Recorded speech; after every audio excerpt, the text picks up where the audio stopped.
Hi, everyone. Welcome to Unscripted with Kevin and Tori.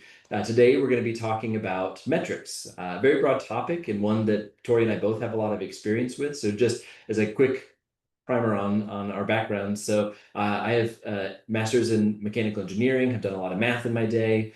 Throughout my professional career, have done a lot of business metrics, business transformation. I worked at Atlassian, where I had a team of data scientists and data engineers and others who were driving transformation for a large support department. And today I work independently in my own fractional COO and financial modeling business. So I do a lot of operational and financial models and helping companies grow and scale and use data to make decisions. And so that's my experience, about 20 years of working with data. So Tori, would you mind sharing your experience with metrics? Happy to. And hi, folks. Hi for anyone who's watching and listening. Excited to talk about metrics today. It's funny, my background, I think, is complementary to yours, Kevin. So this is where I'm excited for us to have a good conversation. My training in metrics comes from my scientific background. I have a PhD in biology. And of course, when you're doing science, you have to come up with good ways to measure your hypotheses, or else you're not going to get very useful data. And so having had the experience doing that as a scientist, I then moved into data science roles at Facebook, worked in growth marketing, where I did a lot of metrics, also worked in analytics in HR, in product teams. And so I've seen metrics applied in a number of different places within business. I think now as a coach, I work with folks to leverage them to actually use them as indicators of whether they're going in the direction that they want. Right? We talk about metrics a lot in business, but they actually can be useful as individual KPIs as well. I don't know if we'll get into that, Yeah. but that sort of scientific approach of, hey, I have a hypothesis. Let me see if the results are what I think they were. Metrics are a way to measure that and allow you to measure what matters. And so excited for, yeah, a number of different approaches to metrics today and ways that folks can use them as we chat. Nice. So, Kevin, as we start, let's say we situate the conversation with why. Why are we talking about metrics? Why should, say, a leader in an organization think about metrics? Great question. I think there's a couple dimensions we could touch on here. One is the decision making. It kind of speaks to your science and engineering background, but if you're trying to affect a system, you should understand how that system works, and often that's represented with math, which is your data. And so, if you're trying to drive somewhere as part of your business, metrics are a really good guide as far as how that system is operating and what interventions you want to make. And to your point about hypotheses, you never know how a system will react to an intervention. And so, you can have a good instinct about what's going to happen, but then you'd want to validate that your system at this time with this people are going to respond in the way you expect. And so using math and metrics to use that, to guide that. The second dimension is autonomy. I found that in my experience. And so again, I had 135 people at Atlassian that were working in my team, and we were trying to influence an 1,100 or so person support organization. So there's a ton of metrics, and we were driving a lot of business transformation. And OKRs was a construct that we used as part of what Atlassian uses. And you can imagine a company that big has multiple layers of metrics and goals. And even when you get down to an individual project, there are going to be success measures on that. And one of the things that we did in the team was establishing success measures for an initiative that I could give to people to drive. And so what that does is it aligns us in advance. Essentially as a leader, I'm saying, okay, I'm giving you 6 people and 3 months to move this metric by this month, this much. And these other metrics can't degrade. Now go. And so that creates an envelope. You give people freedom in the frame. You're kind of defining a boundary. You're giving a duration, you're giving a people count, you're giving this thing you're trying to influence. Now they get to leverage their creativity and knowledge and try to go move that. So they can experiment rapidly, they can do all sorts of things. And I'll say, people love the autonomy and clarity. It's like, oh, great, I'm in charge. My name's on this thing. I've got to go move this measure. That was lovely. It also reduces my load as a leader. I don't have to care as much about how they do something. I've hired and trained great people. They understand the business, they understand architecture, they understand culture. So I trust them to go do something. And that means they can operate at higher speed. I have more speed. And, by contrast, I've worked in the opposite paradigm, essentially, where you don't have autonomy to a metric. You're constantly meeting to talk about scope. You have multiple layers of people you're trying to align. You're doing that across time zones. And, before you know it, you're spending like dozens of people are spending months not getting very far. and that causes negative sentiment. And so metrics are this alternative path. They give you a way out of that endless debate and discussion of how things are going to get done. And instead, you focus on what your customers really care about is driving an outcome. So metrics are a really good path for that autonomy. So I know that was a lot, but I would love to hear you react to any of the things I shared there. So I'm going to reflect back a couple of things that stood out to me from what you shared because these resonate with me. So first, metrics are a way to validate your instincts, right? To basically take these hunches you may have and get some data to see Right. whether they play out. Does that resonate? I think that was a 100%. Yes. 100%.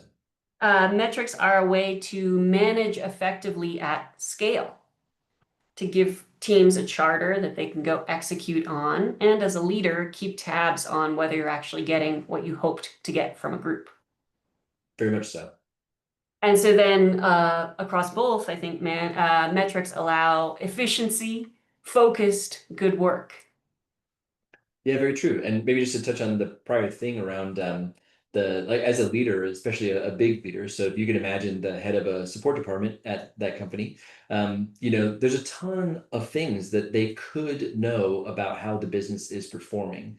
And if that leader were personally expected to understand what was happening in the business to drive the behavior they saw, they would be overwhelmed. There's no way that that person could do that in the time allotted. And so instead, if you have metrics and you know who's responsible for those metrics, instead you can look at performance and then kind of tag someone and say, hey, so and so, you're in charge for this thing. I'm noticing a degradation. Could you let me know what's going on? Now, in a more advanced organization, that person that's responsible would already know that it's degrading and would proactively send the leader something. We can get to that later. But for the leader itself, being able to just tag someone like, I need a deep dive on this is faster, easier, more scalable, and speedier than trying to personally solve every metric. And so metrics allow more effective delegation. Yes. Nice. Well, and it's so interesting because I think all of these make sense to me. They're quite different from how I approached, the sort of the why metrics. I'll share my answer to it and see how that squares with what you've been discussing. What do you think? That's interesting. I can't wait for the contrast. Right? Well, just for me, I was thinking of it, and again, this comes from maybe the growth marketing hat, right? Which is metrics are quick indicators that tell you whether your vision and objectives are playing out. Mhm. So maybe that aligns with they're validating your instincts. But I think for me, that quick indicators and that tied to vision and objectives are key, right? So when we talk about metrics, a lot of folks will think, oh, okay, revenue is a metric. Yeah, okay, it's not a great one, right? You want some early indicators that things are going in the way you want for your key business directions, your key objectives. So that requires you to have a vision, objectives, and then good ways to measure that. So metrics ideally are measurable, they're moving quickly, and they're tied to clear objectives that you've created.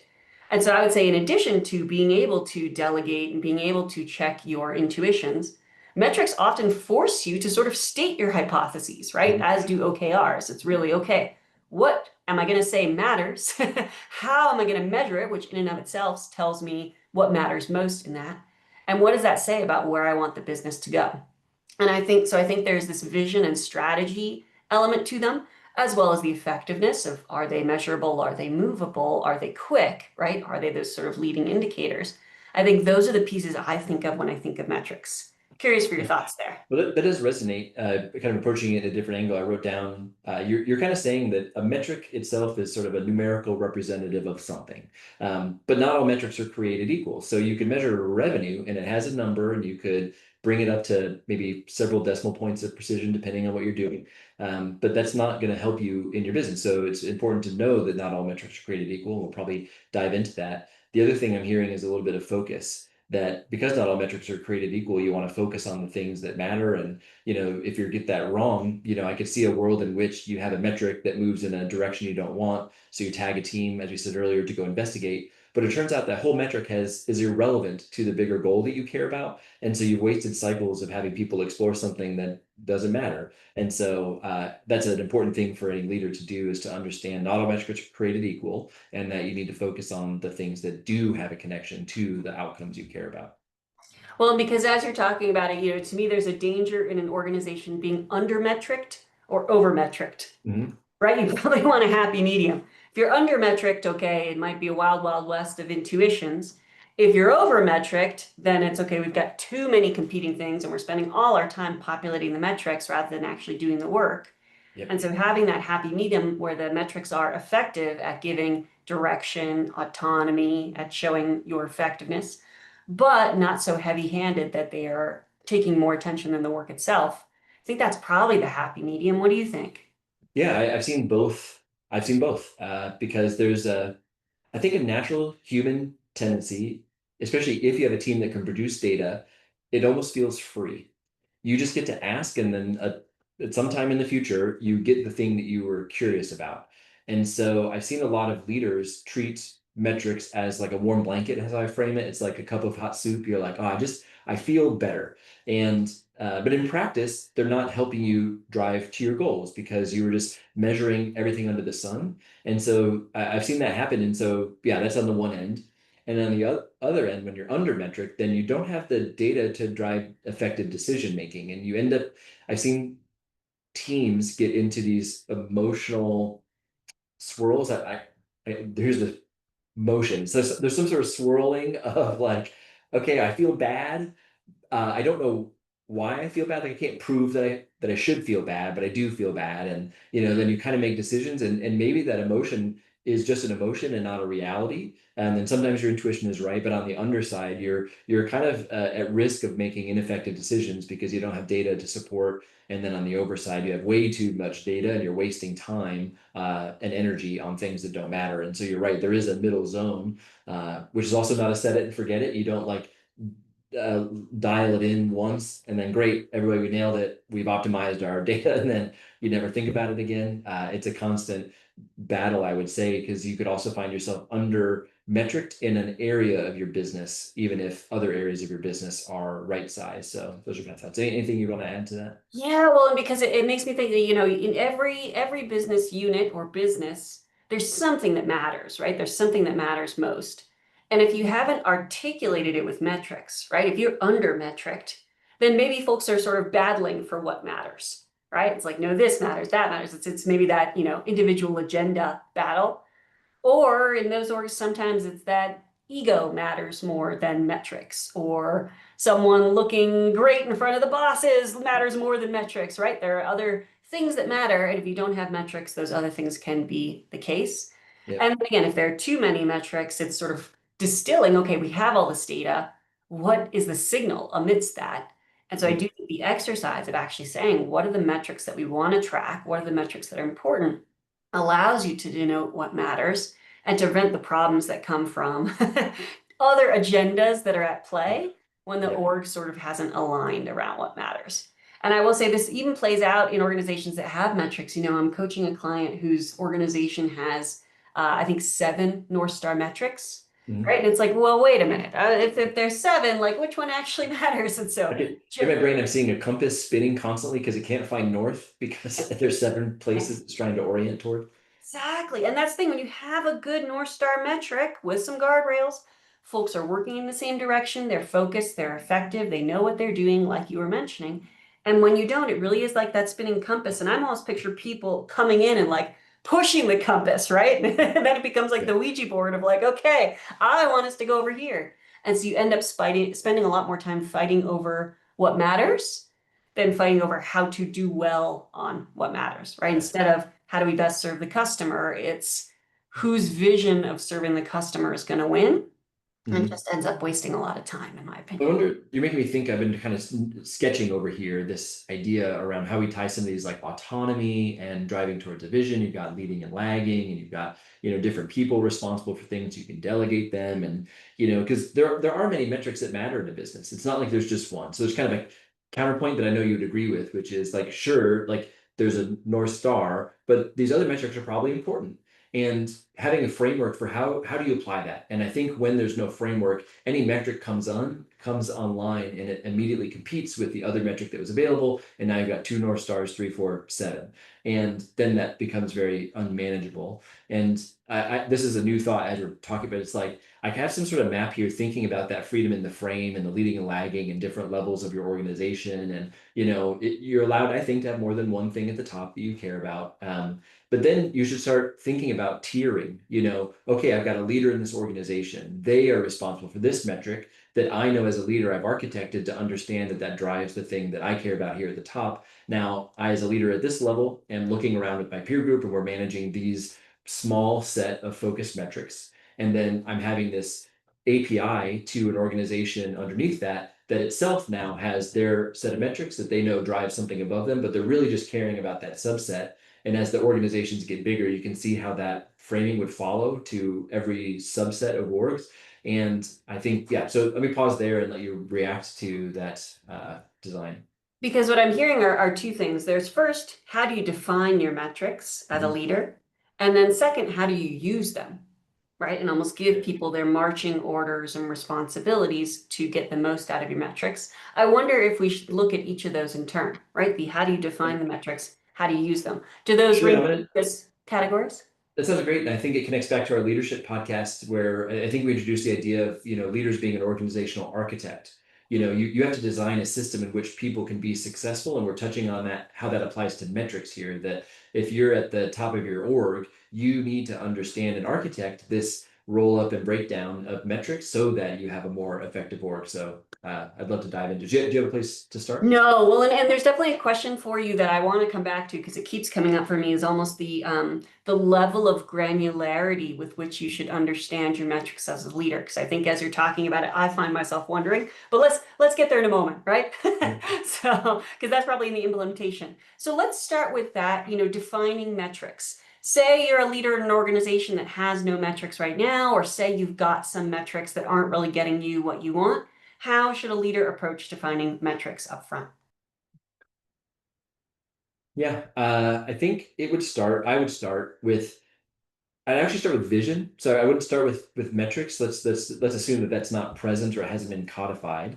I think that would be very important to extract a vision from someone. And I just as an aside, like visions are tough. I used to hate them, and you read a bunch of them, and they're like, this makes no sense. And for vision, I'm really thinking of a practical, internal. I'm not talking about your curated marketing speak. I'm just literally, what is the future you're trying to drive toward, and how might you describe it? And in that, you'll probably hear a lot of things. You might hear someone talk about the size of the team. I'll need to have 5,000 people in order to deliver on this bigger thing. So there's a number popping out. A large team, a global team. I will need to serve these kinds of customers in these geographies. I will be international. I will have these product line. Like you'll just extract a lot of things. I think that becomes the basis point for vision. That vision should then be broken down into this again is a single framework and people can modify it or not, but I would say a big, hairy, audacious goal, some really long-term, really stretched thing, and there you'd only have one. I do not see a world in which you'd have competing BHAG, so big, hairy, audacious goal. And so now you have a single North Star to your point. You got this thing, okay, I know that we're trying to achieve 10, I'll do 10 billion, $10 billion in revenue. That's the kind of business that I want to have, or I want to affect this many people, or I want to serve this many people, some singular BHAG. Next, I would advise people to come up with a set of annual goals, things that they want to go achieve. Then you can kind of break those down, and in all this, you're going to be focused because this is all time and energy. Everything I'm describing could probably be done in 4 hours. You could sit down with a team, you could extract a vision, you could do all that. Um, yeah, so I think that sets up your first set of metrics. Then you put rituals around their review and extraction, and that'll drive a whole bunch of change. My only counterpoint to myself is there may be operationally some things that you just need to know. So independent of a vision and a BHAG and another, you might just need to know the capacity of your team because you can't sell any product until you know whether you can deliver against it. So you need a capacity measure, and that could be a place to start. So maybe my answer depends on the maturity and kind of business reality of a team, but those could be two approaches. One is more transformational and driving towards a vision. Another could just be we literally know nothing about anything, and we're just going to have to set up a few quick measures to understand kind of by department these really short operational observational, descriptive understanding. So those would be two approaches, I think, depending. How do you feel about that? Well, and it's interesting. I think those are two approaches, and the phrase that comes to mind as I hear them is that they are top down, right? That they're the leaders sort of saying, okay, here's the vision, here's the transformational vision, or here's where Mhm. we are as an org, Yep. here's what we need to do.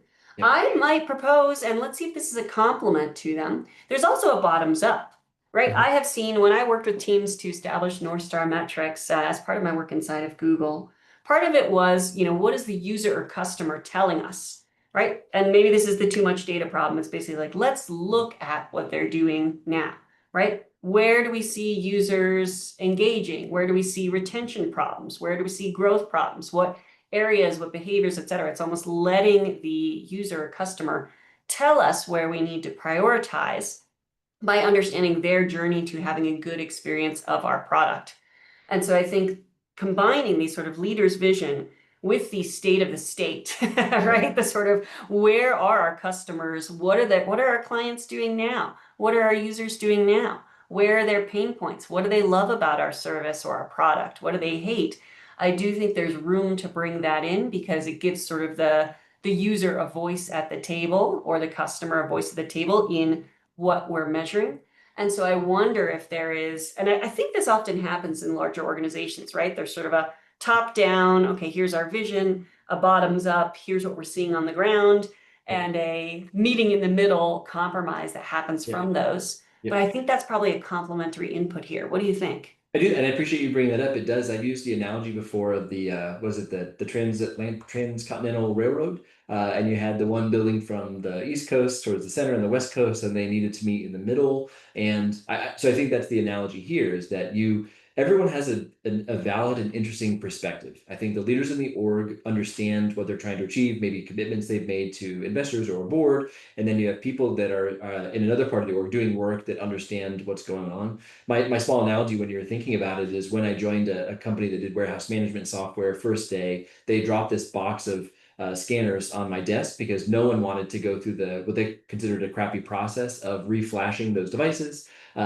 And then what I did is I was like, oh, okay, let me write some things down. I started writing out an SOP for how you did it. I started seeing it. How long does it take me to flash one? Oh, there's a waiting time while I'm waiting to flash. I can start another one. And so like I started generating metrics to understand how many failed their flashes. So I'm getting kind of quality metrics. I'm getting a throughput metric. I'm getting a few things. So it's very bottoms up, small anecdote, but I do see value in what you're describing and having those things meet in the middle and leveraging the unique perspectives that exist everywhere in the org to try to derive this like really good final set of things.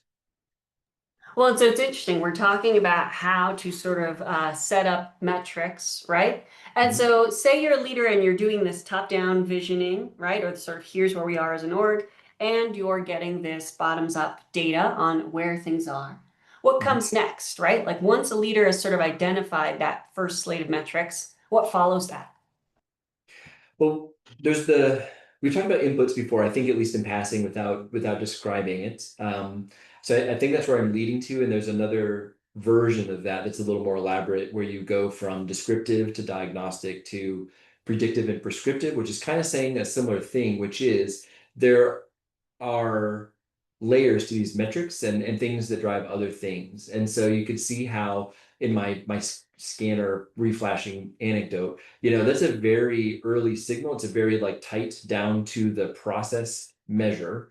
And in theory, that might drive something at a higher level around like, how many scanners need to be flashed in order to get a yield of a certain number. And so yield might be a bigger metric for and yield affects profitability. So you're kind of learning how these things layer between each other. And so and that's a journey. There's both often you can just tell whether something matters to another thing. You don't have to go through an elaborate experimentation process to know that like your yield of this process will affect the year yield overall. Other times you just have a hypothesis and you do need to drive an experiment. That might be more appropriate in your growth measure where you have the human element, you have people that have agency in choosing whether to do something or not.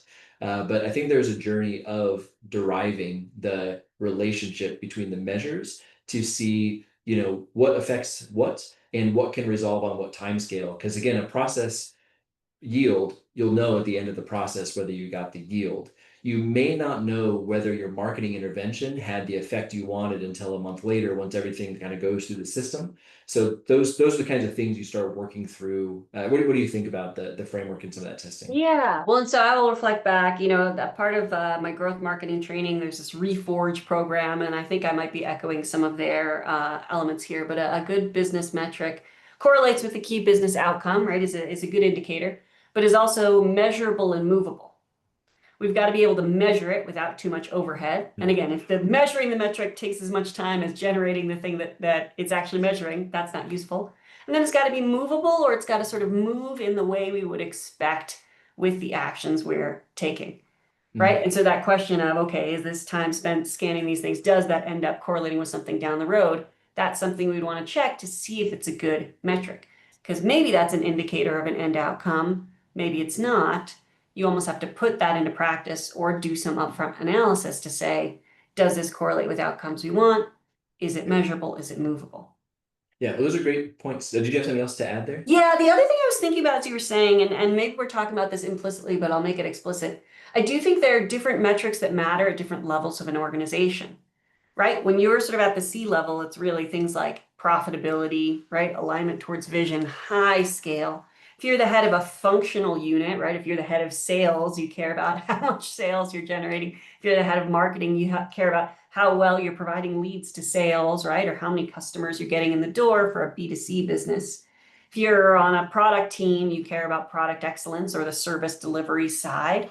And so I do think you can step down these different levels where the C levels care about profitability, the head of a unit cares about the functioning of their unit, and the head of a team within that unit cares about the charter of their team, right? It might be that you're on a team that's really focused on driving engagement with one particular feature. And so your metric is engagement with that feature. That may level up to product excellence, which may level up to profitability. But at the frontline manager level, your goal is just to boost that feature. And so I think really understanding, and you were mentioning this before, this sort of cascade, but understanding, okay, what level of granularity does the metric need to be? Correlating with the level of responsibility of the person who's owning it and their sort of charter. I do think that cascade happens, and it's been occurring to me as we talk about it, that just you need to think about the scope of influence as well as the larger goals that each metric layers up to. Thoughts? Yeah, I agree with what you're saying. I do think that's all true. I was thinking of, you could give someone responsibility for a metric they're not actually responsible for, and that makes their life very difficult. And so being mindful of that. The thing that was a stronger sensation while you were talking was thinking about systems and lag and how complex systems of interaction don't always makes sense. And part of it is because of the time delay. You're kind of mentioning a time delay. And, even if you've designed these metrics well, they may not really interrelate or interact in the way you expect. And that's part of I'll say fun part about everything we've described is that if you're testing a hypothesis and you do an intervention and the outcome you care about doesn't move in the way you expect, you shouldn't react with a "I'm wrong." You should probably react with a "how fascinating." Like, now I'm curious about this because you might not be wrong fundamentally. You're wrong in how you designed your experiment or how you derived the movement. If you shift a measure by 2 weeks and you find a higher correlation, that maybe there's a time lag there. And so there's these really complex system interactions that make this really interesting. And that, again, you should be mindful of. And there's a whole obvious science around like system design and all these things, but you just have to watch that when you're trying to derive these relationships, is they won't always operate in a straightforward linear, I pull this lever and this thing moves thing. There's like a delay involved. You've got to really, really watch that. If only they Yeah. operated in that lever pulling. Yeah. And yeah, when you get the data that isn't what you expect, that's more data that allows you to create a better hypothesis the next time, right? If you can use it that way. And so it's interesting, Kevin. I feel like we're talking at a systems level. Let's come up with some concrete examples, right? If you reflect back to a work setting or one of your clients who you're working with where you've seen metrics working well, what does that look like? Hmm. I've seen it work well when the access to information is high. If you have data that is gardened off, walled off, you don't have access to it, it makes it much harder. So having access to it is really important. I think. where you've done the work that we've described, where you understand the relationships between measures. Doesn't have to be perfect, but I think, directionally where you have that sense, where you have given people ownership over a metric and its autonomy, where you've, well, we haven't talked about architecture very much, and I'm leading there. I don't know if that's really critical here because that's a little bit more metric design, but metrics can be expensive. They're expensive in reviewing them. Imagine how many meetings you have where you're looking at data and kind of talking about it, and then you imagine all the teams that are building it. And so there's ways to architect your data processing layers, your metrics layers, your BI layers, and even your business layer in such a way that reduces that. But we can dive into that later maybe. But yeah, just having a really good architecture so that it's less expensive would be really important. Um, there's a few other things around design that, there's inclusion and exclusion logic, just to maybe bring that up, where teams really understand the nuance of metrics. And the example I like to use is NPS, which is Net Promoter Score, which is used in a lot of businesses for their products or their service delivery to get a sense of the customer interaction. And NPS isn't always equal, and sometimes someone will exclude maybe a ticket type. If you're using a ticketing system, they'll exclude a product line, or they'll exclude this, and they might have really valid reasons for why they've done that. But then all you as a leader might see is a chart that says NPS, and you might derive some conclusions on it. So really understanding the inclusion and exclusion logic, really understanding the dates that drive your measures, especially if you have a long process. So like my yield example, is that yield, which is a single number, is that reported based on let's say the process start time? Let's say you have a process that takes a month. So if I'm reporting yield, but it's a process that I started 2 months ago, that's not the same as the yield on the process I'm starting today because maybe I've done some changes. So understanding dates, those are, so without getting too deep in the weeds, I guess it's the understanding the nuance and all the things that feed the numbers you're seeing. And so making sure that you understand that as well. So I'm going to pause there and get your feedback on Well, that. because this is coming back to this topic I raised earlier, and I'll say this having worked in the role of the person who provides the metrics, right? As a data scientist, as an analyst, the person who actually owns the pipelines, owns the dashboard, is partnering with whoever the consumer of the metrics is. And I'll tell you about a pattern that happens fairly frequently. And so I'm curious how we can wrangle with this. Metrics are defined as important. They're put up on a dashboard, they're reviewed in some sort of review, Mhm. and then a metric moves, Mhm. right? And a metric moves in an undesirable direction. And what can happen in that case is fire, right? Like, oh my gosh, this metric has moved down. Someone go figure out what's happening. When in fact, the metric movement was noise, right? It was random. Yeah. It's not well understood. But if the metric moves down and someone owns that metric and is caring about it, they send folks on what may be an investigative journey and what may be a wild goose chase. And so as the person on that wild goose chase, you're doing your best to go into all the layers. Okay, this metric comprises of these 8 other levers. Which lever might have moved? And I do think the leaders who I saw do this the best would have a sense of having monitored the same metric for long enough to get a sense for what was a meaningful change, right? What was an anomaly Mhm. versus, right, yeah, what's a freak event? uh, they understand that, and so then they would understand how to send someone to go investigate it and expect a sort of level of understanding on what had moved from the owner of that respective pipeline. Yeah. And so I think there's sensitivity there around, what do we monitor? When do we follow up? When do we need an explanation? And the interesting thing with your NPS example of the sort of, okay, are folks excluding tickets, et cetera? It makes me wonder, sort of as a leader, at what level should you understand your metrics, right? If you own a metric that then moved, there's the danger of too little understanding where you're just freaking out saying like this moved and everyone's like, yeah, it's because it's October. This moves every October, right? Like that's too little understanding. But then the too much understanding, it's actually a lot of detail, right? Every metric actually comprises a lot of different things.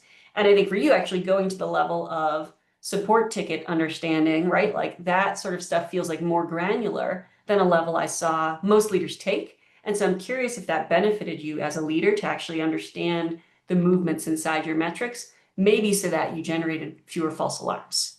That was a Yeah. Well, long-winded question. Hopefully something landed for you there. I did, and I heard sort of two parts, and I'll address them in order. One, I was laughing that organizations end up they're very high strung. They react to every move. And, they often report on metrics. I used to joke with 7 decimal places of precision, not understanding that the process that underlies that has a certain set of significant digits. And even though mathematically you can put the seven, they don't exist in reality. And so there's that. It's understanding confidence or intervals on survey metrics. So back to NPS, you know, NPS is this measure that takes from a survey. So you're getting a sample. And what you're trying to infer is your population. I get a sample set, but I'm going to infer my population. When you're doing that for a global organization, you have pretty high confidence that the survey and population are aligned. But the more you slice it back to our kind of cascade, all of a sudden you get down to a person who owns a product line in a geography that got 5 surveys that month, and you report on NPS just like everything else. And if leaders don't understand confidence intervals, they're going to react when that 5 survey NPS moves 30 points. But if you understand confidence intervals, you know that, like you said, it's just noise. Like they move. There's different things happening, and you don't need to have a freak out. You don't need to drive an investigation if your sub NPS moves 5 points, because the natural expectation is a 30-point move. And so understanding confidence intervals for survey metrics, and then what I like to call action thresholds for operational metrics, because they don't have the same kind of confidence interval logic, but you're kind of saying this is fine. If it's between these two things, it's fine. And you can say if it goes below this, I need to act. If it goes above this, I need to act. But otherwise, chill out before you go into it. But that takes work for people, and it just kind of goes against the natural human tendency, because you've got a boss, you've been told you're in charge of this thing. If that moves, the boss it's cheap to ask someone to go explain it. It's expensive for that person to go do it. So it's just a natural tendency, I think, for organizations made up of people to get really high strung. So I've totally seen that. And I would advise against being so hyper vigilant to decimal places that don't matter. The second thing about how deep, I would say very deep. Like in general, I would say that. Now I could be biased. I love metrics, so I have a natural tendency. But I've seen it very valuable where, one thing we haven't talked about yet is, metrics need context. You need context for metrics. You get context in a lot of ways. You could get context to what was expected. Here's a thing that's moving relative to what I thought it might move. You could compare it to its history. It's moving relative to what it usually does. You could compare it to others. So here's other processes or other products or other services, but you need context.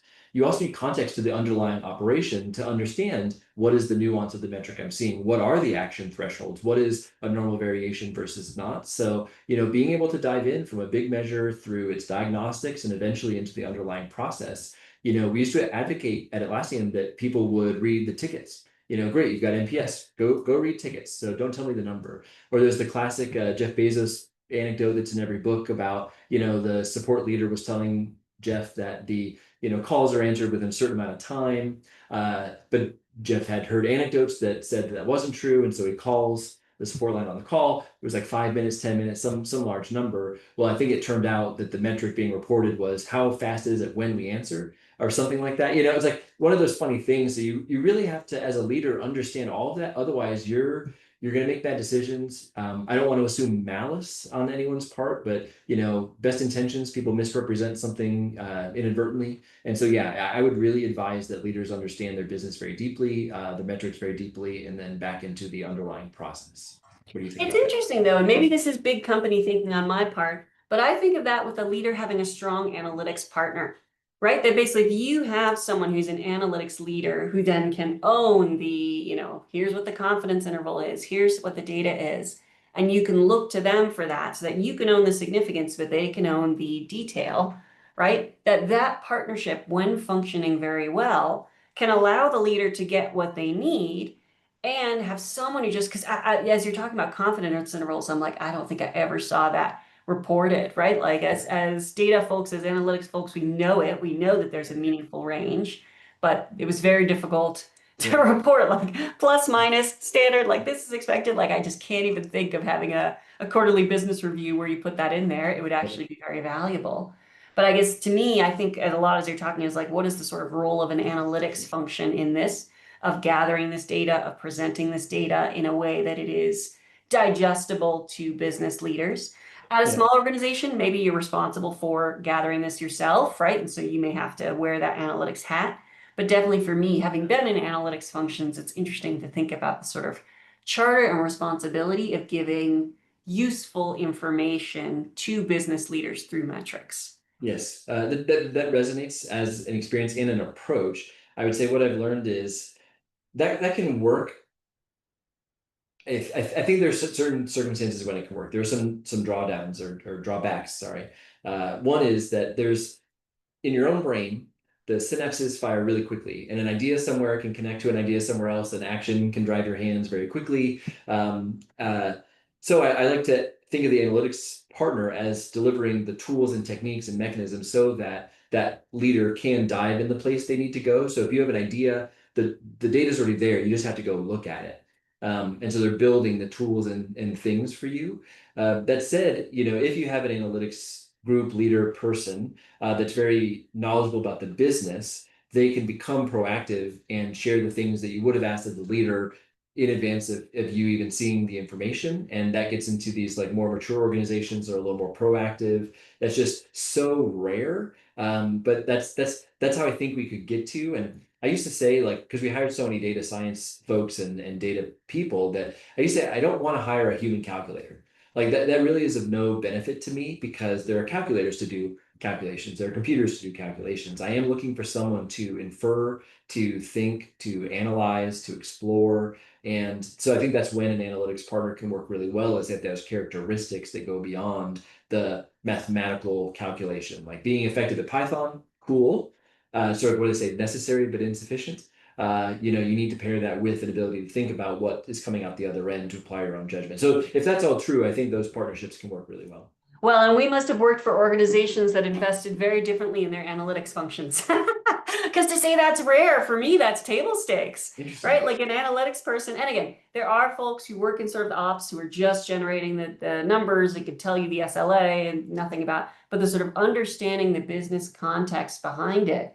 To me, that's part and parcel, that's expected of a good analytics partner. Well, And can again, I, it may depend on the vision for the organization and how instrumental data is to their DNA. well, But I there's think two. I've worked in organizations where that is the expectation.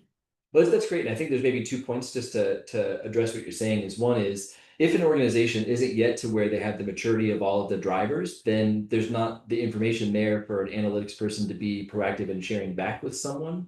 And then also, there's so many metrics, you can't be proactive about every move of every metric if you don't have the thresholds and you don't have the tooling, then the analytics folks themselves don't have the capacity or the tooling or architecture to be as proactive. And so those would be cases when that would not be, even if that's the vision, it wouldn't be the practical, practical experience. Yeah.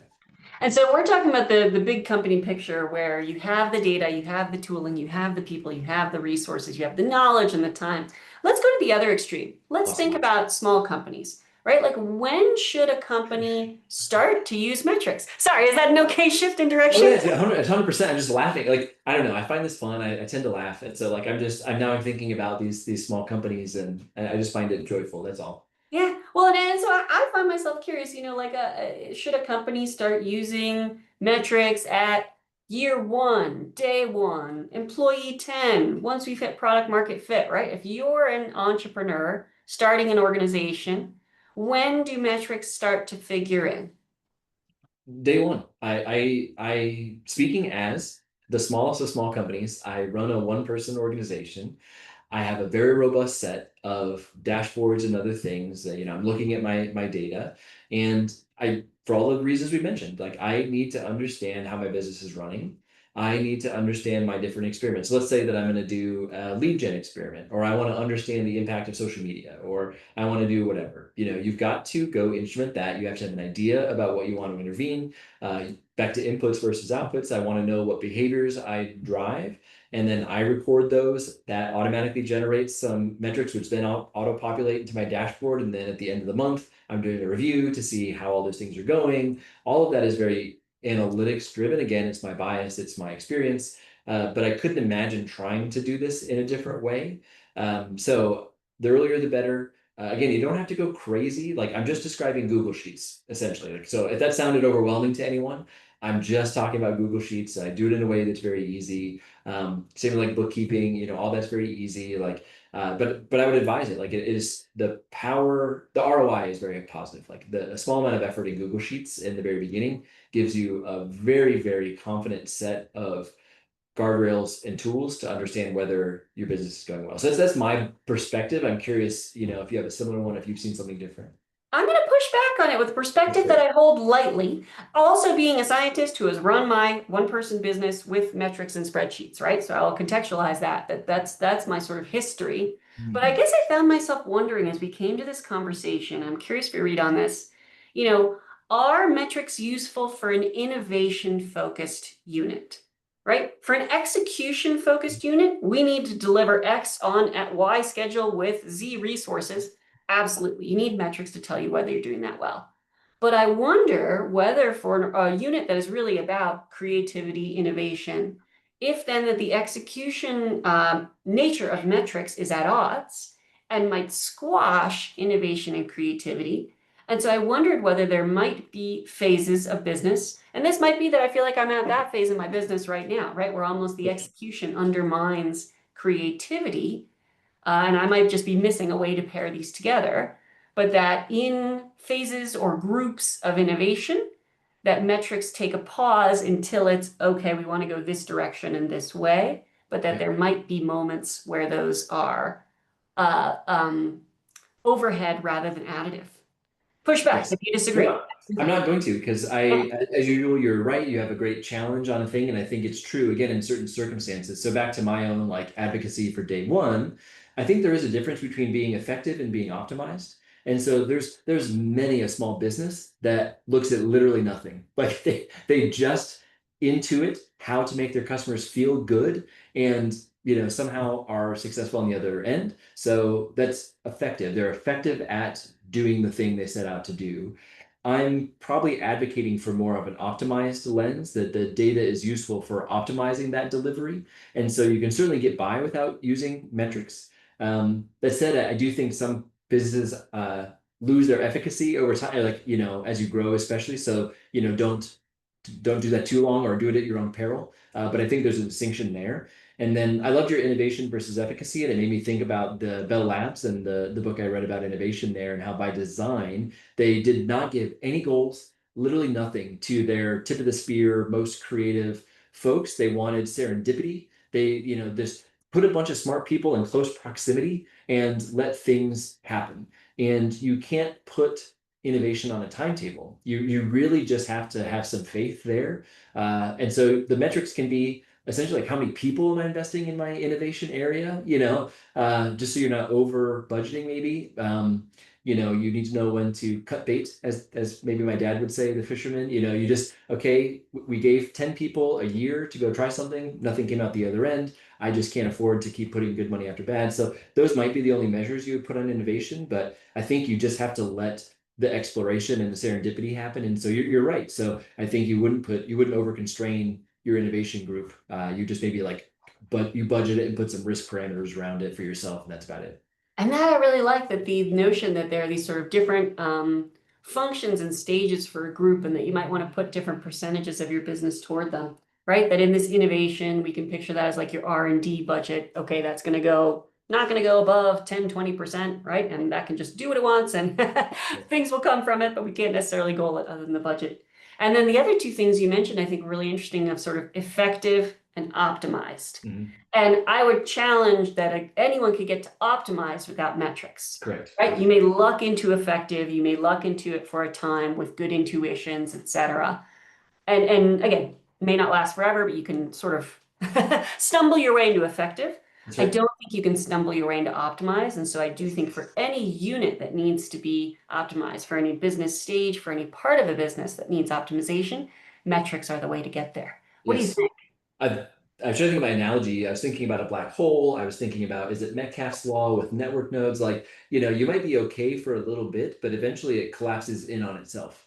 And as you add more people, you add more connections. There's so many businesses that go under because they ran out of money, because money is time, and you're just spent too much time doing the thing. And if you had some of the data around that, you might have known earlier that you were going down this path. You might have had the ability to intervene and say, oh, we need a transformation here. We need a new technology here. We need to do something here.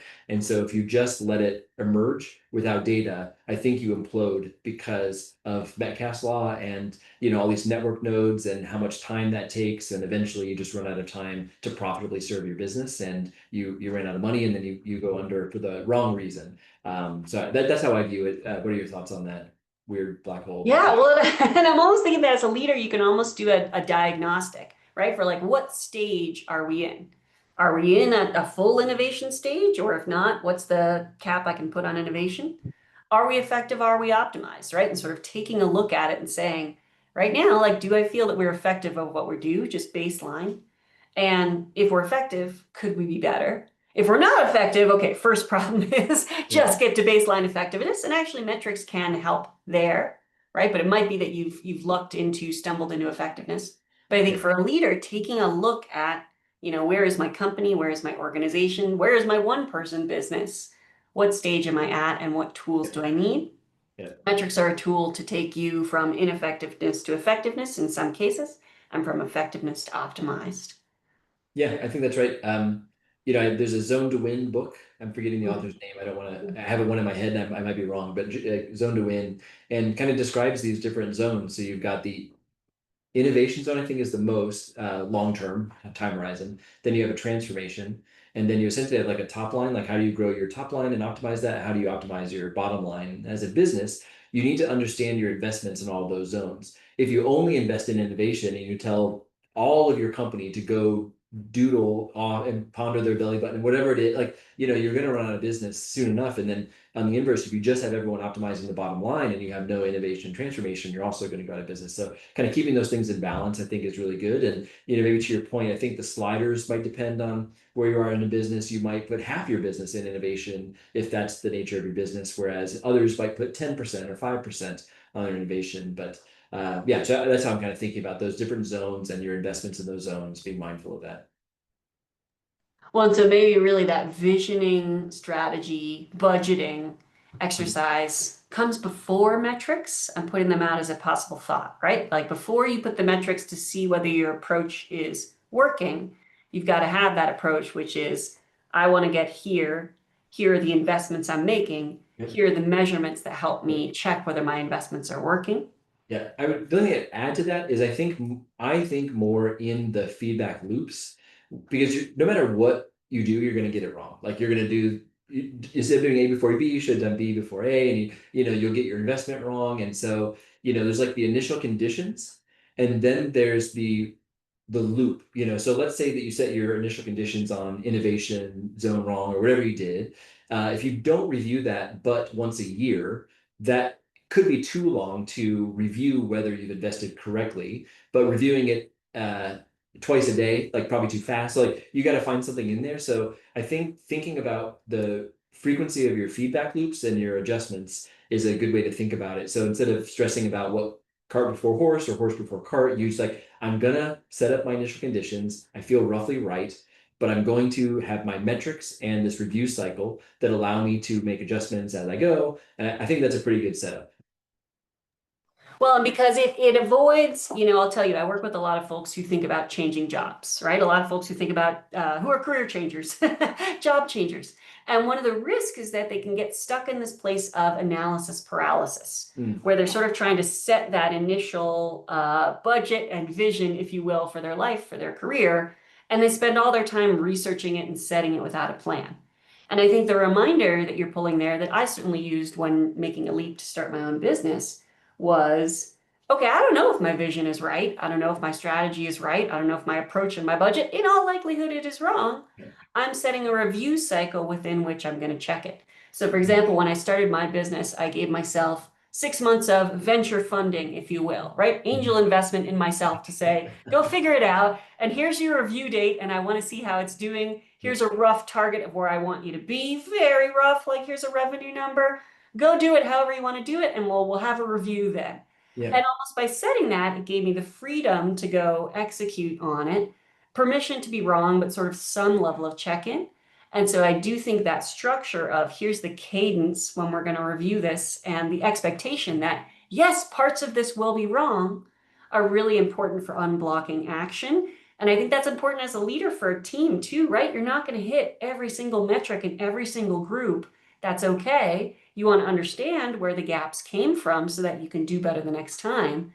But that sort of notion of we are setting a hypothesis we will be wrong prevents the analysis paralysis, prevents the stasis and indecision that might make folks fear doing this in their own lives or in their businesses, but also gives you a method to make sure that your failures are informative.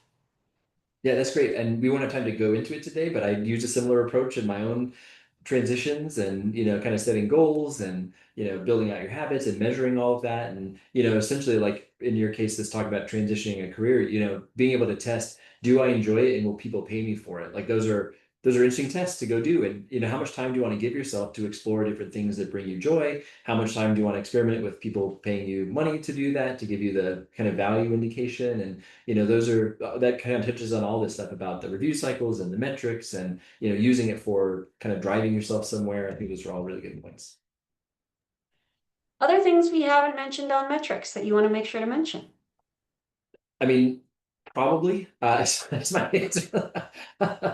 I'm guessing that, such a rich thing. And, I've read a few books on metrics and maybe we could tease for things we could talk about next time. But, there was a book, I think it's Making Numbers Count. Yeah. Where it's like, how do you put context around a measure? So, maybe us math people or science people really enjoy the numerical counts and other things, but that book teaches you to think in analogy because that's often people understand stories and I forget exactly, but they could put a measure of the amount of water, maybe it's the amount of drinkable water on Earth, and instead of giving you a number or percentage, it's like a gallon bucket of water with ice in it, and it's like the drinkable water is the ice cubes, but the amount we have access to is a single drop. That kind of thing where you're putting a context around a number. So that's another aspect of this. We haven't talked about all the fun ways to present metrics. That could be another avenue in future where, I remember once telling my team, if I see another line chart by month, like I'm gonna bar or whatever, it's like there's so many different, more effective ways to convey information, but it's almost like the default Excel, or how people think. They think in line charts. And there's so many richer ways to convey metrics. So yeah, I think we've done a great job covering some big things for leaders, but I bet we would have a few more podcasts in this if we were to exhaust metrics fully. Oh, absolutely. Well, and just one other question, and I know we're about at time, but I'll just put this out there and maybe it's a teaser for what comes next. We both have talked a lot about the quantitative today, right? Coming at this with a quantitative background. But I think I saw in your notes before this call something about the qualitative. Yep. And one of the things as a metrics person is that you would have all this data, you'd have the report, and then you'd have someone bring in an anecdote and bring in a story. And as a quant person, it would be infuriating because it's like, I trust the numbers. And so I wonder, is there, and maybe this is a further conversation, feel free to tell me if this is a bigger topic or if you just have a quick thought, but like, what's the role of the qualitative in a land of quantitative metrics? I mean, they're very effective. And I think you mentioned, and we talked about getting to context of a process. That's a qualitative aspect of understanding a metric, but there's also like customer anecdotes and telling a story. So you can give an NPS, but then you can give a quote from a customer who describes their frustration or how their life was negatively affected because of the underperformance of this process. And so, let's say that you're doing a big pitch, to drive a project at work. If you just put charts in there expecting them to speak for themselves, you're not going to get very far. You're not going to get much investment. You have to be able to tell a story to the audience that matters to help invest in the thing that you care about by showing why they should care. So numbers don't have an emotional connection to them. And so turning into analogies, turning into anecdotes, turning into testimonial, whatever those are, those are really effective things to pair with your metrics, almost too much so. You could really pull on the emotional and other levers and get people really amped up and approve stuff that maybe they shouldn't in a more rational way. I'm not advising people against it. It's just like, something you have to think about either as the reviewer or approver, sorry, of a proposal and the person pitching it. They're so powerful. Like you always have to be careful about how powerful anecdotes and stories and the qualitative is. Well, and it makes me wonder as an open question, the role of the rational and irrational in the business. Because I'll bet both have places, Yeah. right? And both have an over deployment risk. And so for me, there's a broader question there of like, how much should one be rational versus where is irrationality is okay. Yeah, So well, maybe I could even challenge maybe the framing of irrational because that probably has a negative connotation to folks, but it's like prioritizing different things. And so even though I talked about metrics in my own business day one, I don't measure my joy, but that is a huge aspect of my decision making. I'm going to choose clients that I enjoy working with. I'm going to choose projects. I'm going to choose initiative. Like there's a huge element of joy seeking in what I do that is nowhere represented on any kind of number. But I've declined clients that are paying me a good amount of money because I don't think it fits in with this bigger picture of what I value. I value autonomy. I value joy. And so there's a huge element of it. Yeah.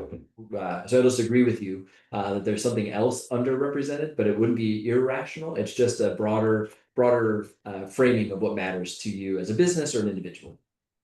I've taken a similar approach, but I've turned my joy into a KPI and Oh, I actually nice. measure it and I give myself a little self-rated 1 out of 10. Yeah. Did I enjoy that? Because Yeah. it's something I'm looking to actively move the needle on. I feel like by measuring it and recording it, I can get more insight on it. Very It's true. the worst type of metric. Like someone who's trained in psychology, all these things, self-report is squishy as heck. But Yeah. unfortunately, for joy of experience, there aren't too many other good proxies. But yeah, I do think there's a role for that in at least a one-person business. We could argue that at some point right? But even a Well, CEO of a large multinational has to enjoy it, or else they're not going to do their job yeah, well. well, just to add a quick anecdote around the one of the people I'm working with now is like going through a client review, so companies trying to be profitable, looking at client profit, looking at capacity, kind of you can rate clients, your own customers on a variety of metrics. One of the things I'm also doing is getting the sentiment of the service delivery folks. Are these people good to work with? Do you enjoy working with them? That is an element of feedback that I think is really important, and that's a multi-person business. And there's some elements in there that, that matters, or a big business doing an employee survey on how they feel. Those are all like different elements of this that I think have a role. I do think humanity tends to get squished out the bigger the business is. And so they probably don't come up as much the bigger the business is. Doesn't mean it's not possible. It's just much harder. Oddly enough, the more people you involve, the less humanity there is. But that's a conversation for another time, maybe. Yeah, what a weird backwards insight that is, but that's a good one. Nice. Well, I've enjoyed talking with you about this. It's gotten in directions that I didn't expect. The more people in a business, the less humanity it has. That's a Yeah. funny one to end on. But yeah, I definitely think there's room for further conversations if we want to Yeah. chat more about metrics. But hopefully folks who are watching and listening have gotten some value in how they can use metrics, how they can set up metrics, when they can do that, ways they can make them effective from what they've heard today. What do you Yeah, that was think, great. Kevin? We went to a lot of different directions. Yeah, I think that was great. I think it was a good primer on or an intro on all these different aspects, and a lot of threads for people to pull on their own or ask us questions about. But I had a lot of fun, and yeah, hopefully people got something good out of this. Wonderful.